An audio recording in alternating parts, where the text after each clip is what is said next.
I had a listener named Paul Blackwood from Edinburgh, Scotland, email me with some great compliments about the show, so thank you, Paul. Hope you're listening to this. Try to remember to send you an email just before I have this one released. But anyhow, Paul suggested that I do a story that focuses more specifically on Jimmy Burke or Jimmy the Gent, and I looked around and I agreed with Paul. Burke is mentioned on a lot of podcasts because we all want to talk about the famous Lufthansa heist, want to talk about Henry Hill, some of the other mob people in the Lucchese family, but it seems like I wasn't really finding a show that was just focused on Burke. So, James Jimmy the Gent Burke. Oh, and don't forget to hit me up on Venmo, buy me a cup of coffee once in a while, or maybe go donate on the podcast. I appreciate it. It helps pay the bills and keep me going. Now, Burke may be one of the most famous mob associates of all times, I would say. Oh, there's some in Chicago. They had a lot of associates in Chicago, but because of course, Henry Hill and Robert De Niro playing him, why, he probably would be the most famous mob guy who is not a made man.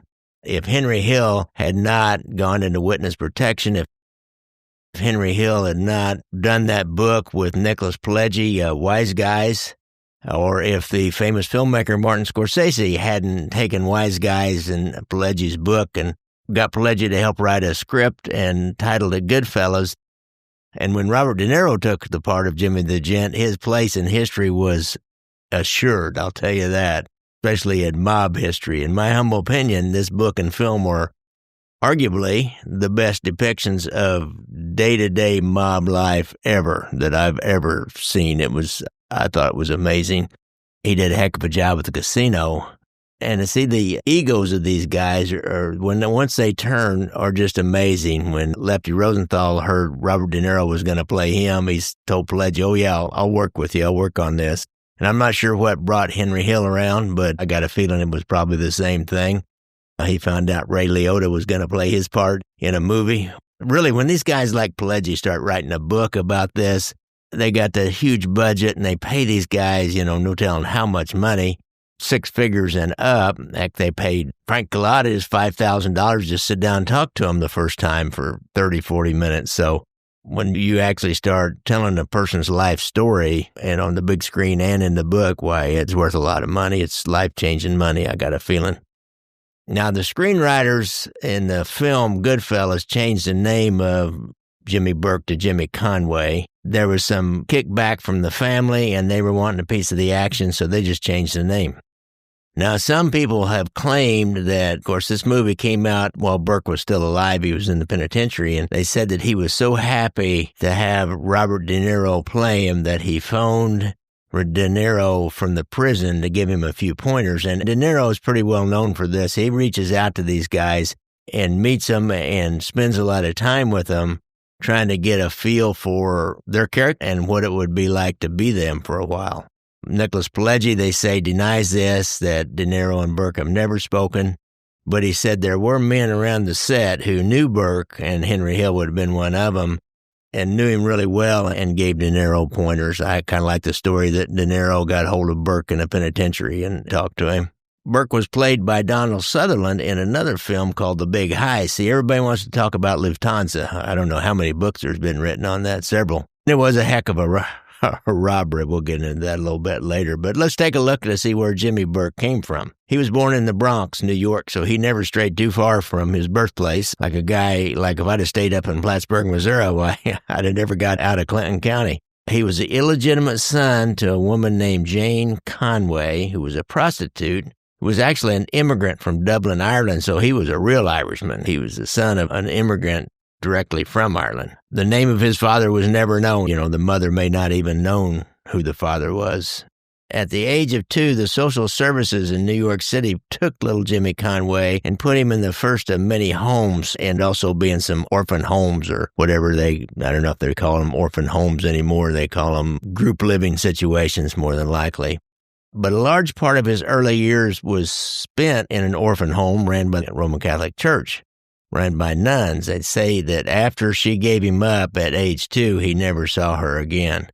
Now, as with many of these throwaway kids, he was in a lot of different places, the institutions, but a lot of different fosters homes. These people take in kids, and some of them are good, some of them aren't so good. They're just doing it for the money, and some of them take them in for sexual reasons. So he would suffer physical and sexual abuse in some of these different places. He had a pivotal event that really shaped his life. At age 13, he got in an argument with a foster father while driving in a car. The man turned around to smack Burke in the back seat, and we've all been there. Don't make me reach back there and whack you. When this guy did this, he crashed the car and he died. The deceased man's widow blamed Burke and gave him regular beatings until he was actually taken back into social services and placed with another family. The next one, sometime after that, I don't know if it was the one directly after that, but sometime after that, a family named Burke, which is where he ended up with this name, Burke, took him in as a foster child, and they had he would say later that it was a clean, comfortable, and safe environment, and he loved those people. He lived out his teenage years on Rockaway Beach, close to Ocean Promenade. You guys that live in New York City and know that, you'll know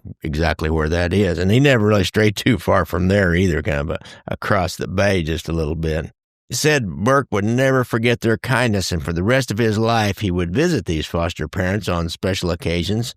And when he started making some money, he'd start leaving large amounts of cash in unmarked envelopes for them periodically. The Burke family had adopted him, so he took the family name and kept it.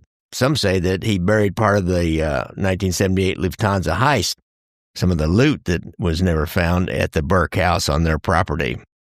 The majority of the take from that caper has never, ever been found. One of the mysteries of that, kind of like not the Lindbergh money, the money we had a kidnapping like the Lindbergh kidnapping and murder here in Kansas City, and they paid $600,000, and they only got about half of it back, and half of it ended up with a St. Louis policeman who was working with the St. Louis mob, and some of the money ended up in Chicago later on, but they never found about $300,000 of that $600,000.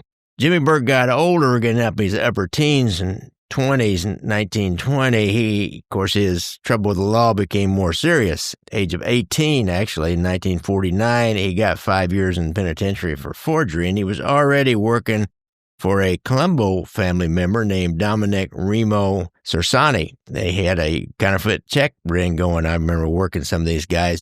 Somebody would steal a check from a business. Somebody get what we used to call a check protector, and then they would, on that business account, or maybe they would take one check from that business account or get a picture of it and make up a bunch of others. They might have been totally fake checks, or they might have been stolen checks, and it would be just a counterfeit signature. Anyhow, and they'd have a whole crew of people that run around and pass these trying to get $500, $1,000 a whack off each one of them. He got popped with a $3,000 check at the Ozone Park Bank. And after he was arrested, I guess the cops knew that this was connected to this Colombo mobster named Remo, and they wanted him to talk, but he refused to talk. And they'd offered him everything. You take a kid like that at 18 years old and say, you can walk on this deal, dude. And he refused, and Remo found out about it, and he knew that they offered him a free walk on that. And he was eternally grateful. And actually, when he went into the penitentiary, Remo arranged for his protection with other mob members there and get him introduced into that. He started calling Jimmy Burke Jimmy the Irish Guinea at the time. Now, if you don't know what a guinea is, then I feel sorry for you. You got to know what a guinea is. If you don't know, email me or comment on my Facebook, say, what is a guinea? As an adult, when Jimmy Burke left the penitentiary, he was really trusted, and he was known as a guy who could get the job done. He was getting big by then. He came out and he worked as a bricklayer for a while for the International Union of Bricklayers and Allied Craft Workers. He got some tattoos, of course, and that probably already had some jailhouse tattoos out of the penitentiary. He developed large muscular arms, and he was a bad dude. And he was also kind of a leader. He was known as a natural leader. But he was, on one hand, he was a stone-cold killer, but mostly he was polite and charming. A really good thief is like that. Everyone I ever met that was really a good thief was a polite, charming dude that had the capability to kill somebody. Henry Hill would describe him as a guy that looked like a real fighter with large hands and a broken nose. He'd always say that if a fight broke out, Burke would be all over people in a second. He would be in there, he'd grab somebody's tie and slam their face down in the bar before the guy even knew they were in a fight. He had kind of a reputation for being wild. He'd whack you, but he was polite on the other hand, so he would have had that Irish charm more than likely. During this time, he started building up a small crew of trusted thieves, and Henry Hill was one of them. I'm not sure exactly where they met. Probably in the penitentiary. During the 1960s, Jimmy Burke married a woman named Mickey, and then one of the more well-known stories that illustrate Burke's temperament was about a former boyfriend of Mickey had been bothering her. She complained to Jimmy, and on the day that they were married in 1962, the police found this man's body cut up in a whole bunch of different pieces. They would go on to have 2 boys. Now, you got to listen to this. You got to hear the names of these boys. Frank James Burke and Jesse James Burke. Named them after 2 of the most famous bank robbers, train robbers in the United States at one time anyhow. I don't know, they like rank right up there with Robin Hood as being famous thieves. They also had a daughter named Catherine who would go on to marry a Bonanno family member named Anthony Indelicato, who was the son of Sonny Red Indelicato. And during the commission trial, the prosecutor would charge this Anthony Indelicato with the murder of Carmine Galante. So Jimmy Burke's daughter married one of the guys that killed the cigar Galante, the dude they found in that kind of a garden in the back of that, God, what's the name of that Italian restaurant in Brooklyn, with the cigar still in his mouth. One of those local newspaper guys climbed up in a tree and got a really gross graphic shot of Carmine Galante laying there with the cigar in his mouth. He met Catherine Burke when he was in the penitentiary and she was visiting another inmate. By the 1970s, a Lucchese family member named Paul Vario, who was a Paul Sorvino character in the Goodfellas movie, he had taken notice of Jimmy Burke and his crew. By this time, he had Henry Hill, who was Ray Liotta, Tommy DeSimone was the Joe Pesci character, and a guy named Angelo Sepe. They used a bar that Jimmy Burke had owned by then called Robert's Lounge in South Ozone Park in the Queens. So see, he never really went very far from Rockaway Beach. It's all kind of in the same area down there. This joint was a hangout for them as well as other small-time mobsters, tipsters, people that come up with tips on a load of calculators going out, and it's going to be in a truck, and maybe a drug dealer is known to have a lot of money or some other mark. Bookmakers, loan sharks, and other sordid criminals. Burke was the quintessential mobster because by this time he's up in his 30s and he's running a loan shark operation, a bookmaking operation. There's a high-stakes poker game going down in the basement of that bar, which of course he gets a piece of that. Everybody kicks in for having a game down there. Plus, if he's got a high-stakes game going down there, why, he'll have somebody in that game that's a real card mechanic, and they can get a big whale in there, somebody we'd call a whale. There's these guys out there that are maybe own some small chain of grocery stores or they've been successful with fast food restaurants or something like that, and they got a lot of money. They like to gamble, and they like to hang out with these mob guys. It seems like they don't mind if they get cheated as long as they can be accepted into that world. We had one here in Kansas City that had about 3 grocery stores. Had another guy that had a big, Chevrolet dealership. I mean, those guys got a lot of money. Now, Jimmy Burke knew how to make money, and he was a real earner for Vario. I mean, Paul Vario would have been his kind of boss, his sponsor, if you will, that he always would kick up to Vario. Whenever he had some kind of action, he would kick up. Burke also owned a dress factory in South Ozone Park in the Queens called Moo Moo Vedas. This business helped him launder cash. When he had a lot of cash from some other illegitimate enterprise, he could run it through the dress factory accounts. And this ability to launder cash himself became really more important when he and Henry Hill got in the narcotics business, because we all know there's a ton of money going through the narcotics business. For some of these drug dealers, it's like doing something with the cash is the hardest thing about the whole business. In 1972, Jimmy Burke and Henry Hill were arrested for beating up a guy named Gaspar Ciacio. This was a Tampa Bay area gambler who owed a large gambling debt to a friend of theirs, a union boss named Casey Rosado. They were charged with extortion and convicted and got 10 years in the penitentiary, and neither talked or was even tempted to talk at that point in time. Both got paroled out after about 6 years in the joint, so they paid their dues one more time and kept their mouths shut, which gives them even higher status with the mob. Of course, they went right back to their running grounds, their stomping grounds, South Ozone Park and East New York and Carnegie and Howard Beach area. The South Ozone Park borders right on New York City's JFK Airport, and the other two areas are adjacent to that. They're all border this Jamaica Bay, which is right across the street from Rockaway Beach, or across the bay from Rockaway Beach. And so this is a really small world that Jimmy Burke, he was kind of like the big duck in this world. I got a feeling that outside of being the mob people in that world, he was a big deal down in there, but it was like he lived in a small town. He never really got very far out there. Well, he did get out to Boston. We're going to talk about that in a little bit. Their main thing, his crew was robbing trucks, delivering goods over the years, and they had informants inside the JFK freight yards and other freight hauling businesses in the area and got to know the truck drivers. I think Henry Hill reported that whenever they stopped a truck driver and actually hijacked the truck at gunpoint, Jimmy Burke always gave the dude a $50 tip. Even though they weren't really part of the robbery, probably if they'd been part of the robbery and set it up, they probably would have wanted a little more money than $50. But he'd always give him a $50 tip and act real gentlemanly to him.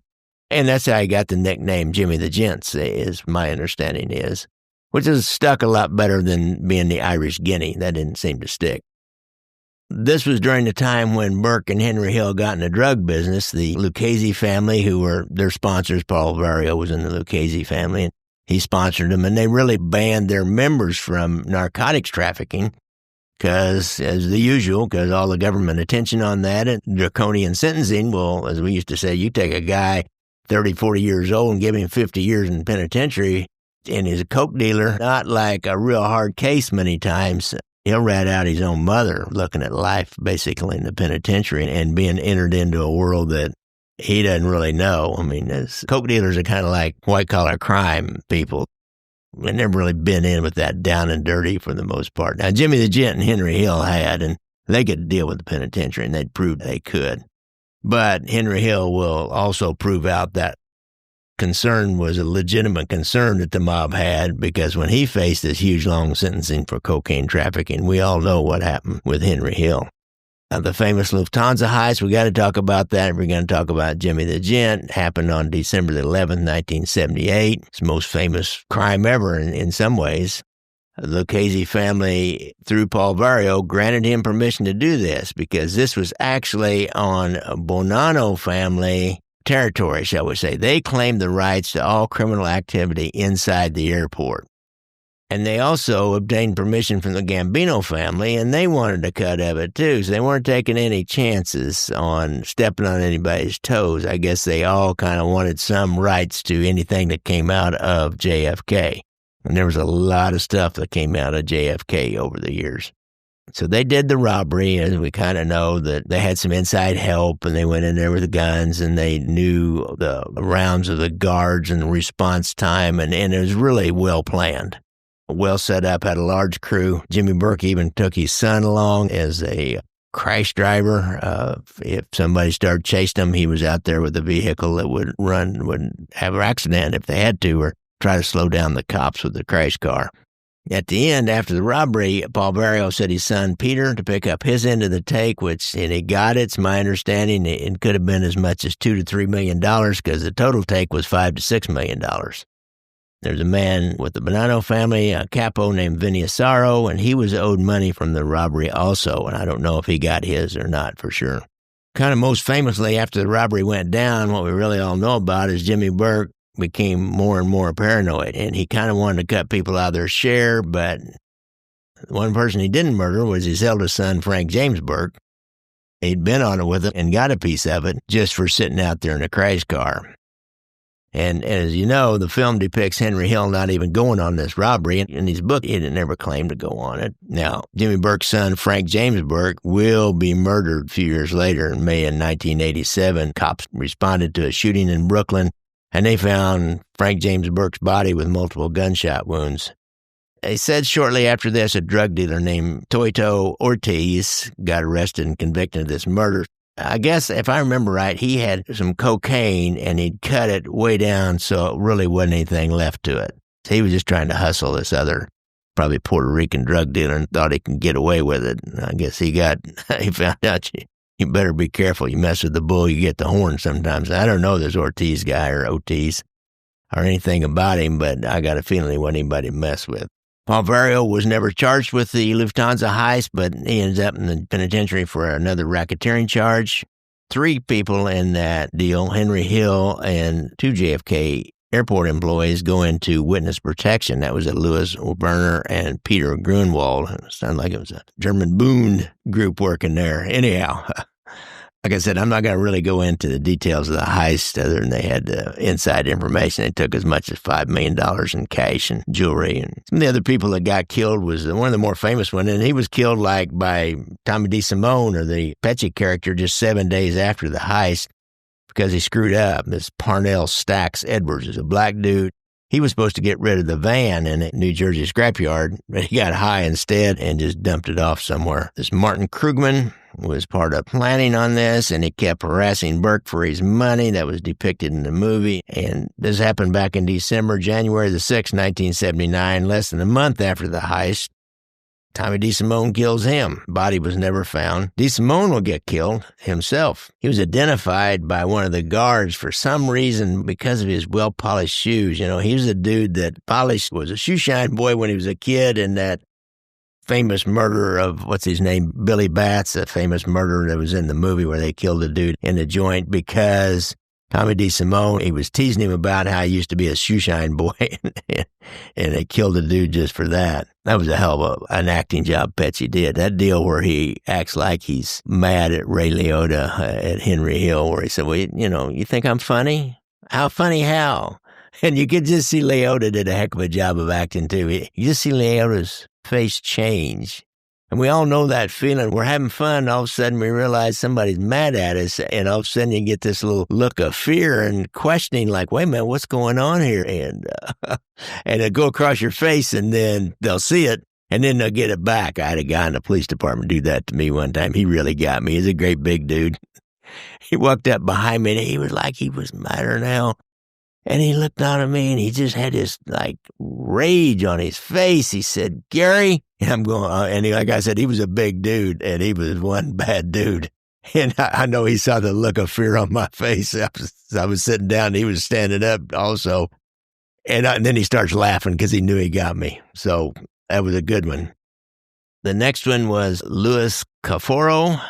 He's the one that bought the pink Cadillac right afterwards with some of the loot that he'd got his hands on, and he was found dead in his Cadillac later that year in March with his wife. I depicted that in the movie. Joe Manry was one of the guys that went in carrying guns, and he brought some heat down by talking about this, and they got back to Burke, so he was found dead in his car along with a friend of his who just happened to be in the wrong place at the wrong time, and probably they figured he knew all about it. And he may have talked too. Actually, I think he went on the thing. He would think he was another one of the robbers. So the mistress of Paul Vario, Teresa Ferrara, actually didn't have any role in it, but she went missing, and they found her body several months later during this time. So I don't know if it's associated with it or not exactly. Paolo Licastri, who was a Gambino soldier, and he was one of the kind of observers, one of the crew. They speculate that Burke just didn't want to give him, the Gambino, share of the loot, so he ended up being found dead. Angelo Seppi, who was one of the original Burke crew members, he was identified as one of the robbers, bought a bunch of stuff after the robbery. The Gambinos killed him a few years later. He never got charged with it, and probably was unrelated to the robbery. 1982, Jimmy Burke will be convicted of conspiracy and sentenced to 12 years in prison. Now, this conviction was not for the Lufthansa heist. It was for his involvement in the 1978-79 Boston College basketball point shaving scandal. Henry Hill was part of that scam, and he testified against Burke. He also testified against Burke about a 1979 murder of a drug dealer named Richard Eaton. Burke will end up, because of Henry Hill, he'll end up getting about 20 years in the penitentiary, and when he's much older, it's going to be hard to do 20 years because it'd be crimes of violence. But that Boston point shaving scandal, I thought, well, I've heard of that. I didn't really know anything about it. I guess it's in Henry Hill's books. I looked it up. This was a scheme back in Boston, where Boston College is. It was conceived by a guy named Rocco Perla. and his brother Anthony, who were bookies and gamblers. They lived in Pittsburgh, Pennsylvania. They recruited a high school friend of theirs named Rick Kuhn, who was entering his senior year at Boston College, and then was a great basketball player. The name of their team is the Eagles. Kuhn, after they approached Kuhn, he agreed to try to hold a score within the point spread or go outside the point spread. It's easier to hold it within the published point spread on certain games. So, for example, then the first time, if Boston College was an 8-point favorite, they'd give him $25 if the Boston College Eagles won by less than 8 points, and they put all their money down on the other team. I always get that mixed up, so I'm not going to keep trying to go into what that means. You guys that are gamblers understand the point system. Somebody gives you points and what you got to do to win and lose. I'll leave that for you to figure out. You know better than I do. Once Rocco and Tony Perla got this deal set up with Kuhn and felt like they had an edge, they set up a betting syndicate to get a lot more money to go down.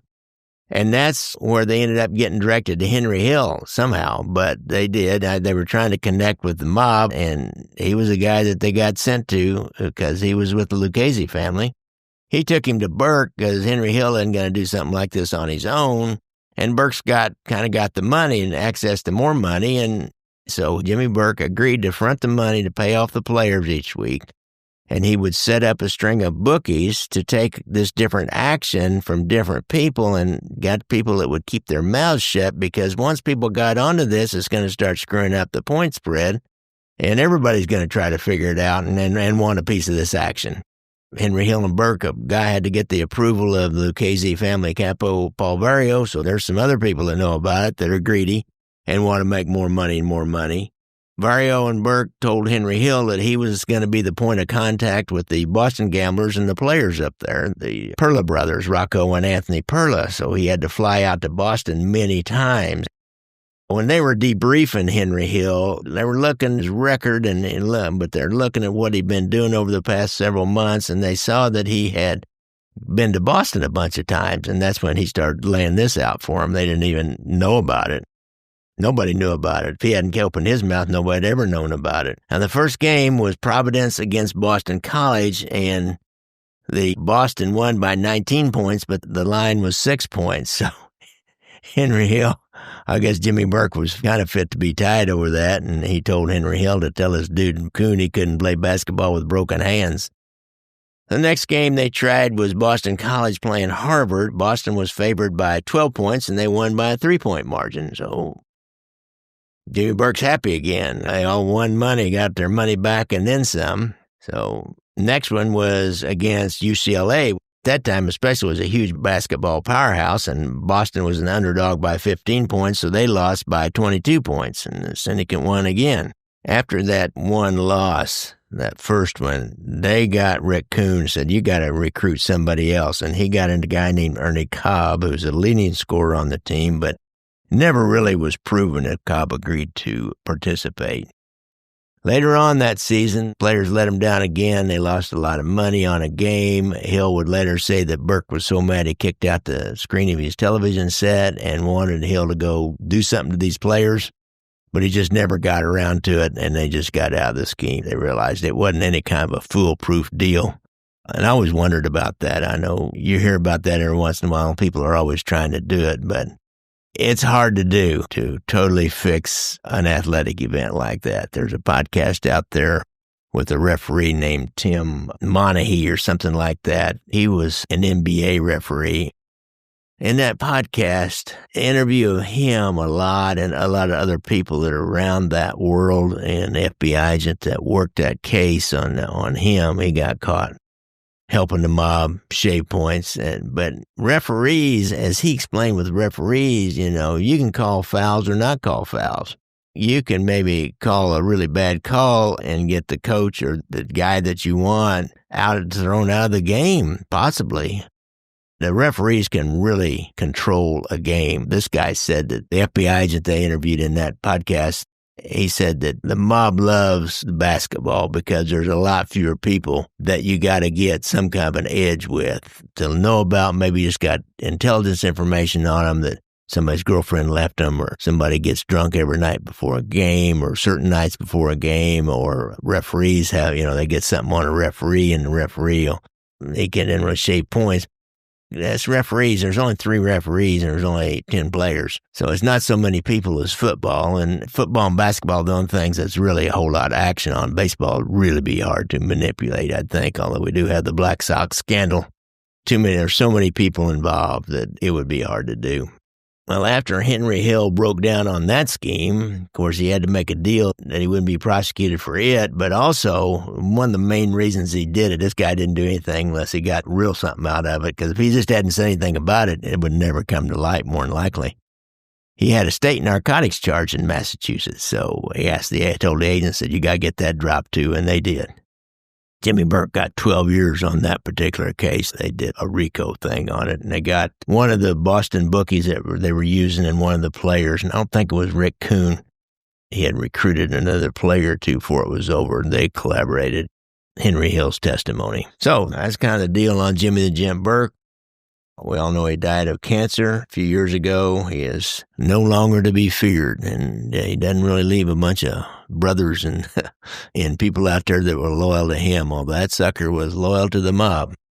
Don't forget, I like to ride motorcycles, so when you're out on the streets there in your big F-150, watch out for those little motorcycles when you're out. If you have a problem with PTSD and you've been in the service, be sure and go to the VA website. They'll help with your drugs and alcohol problem if you got that problem, or gambling. If not, you can go to Anthony Ruggiano. He's a counselor down in Florida. He's got a hotline on his website. If you got a problem with gambling, most states will have, if you have gambling, most states will have a hotline number to call. Just have to search around for it. I've always got stuff to sell. I got my books, I got my movies. They're all on Amazon. Just go and I got links down below in the show notes, and just go to my Amazon sales page, and you can figure out what to do. I really appreciate y'all tuning in, and we'll keep coming back and doing this. Thanks, guys.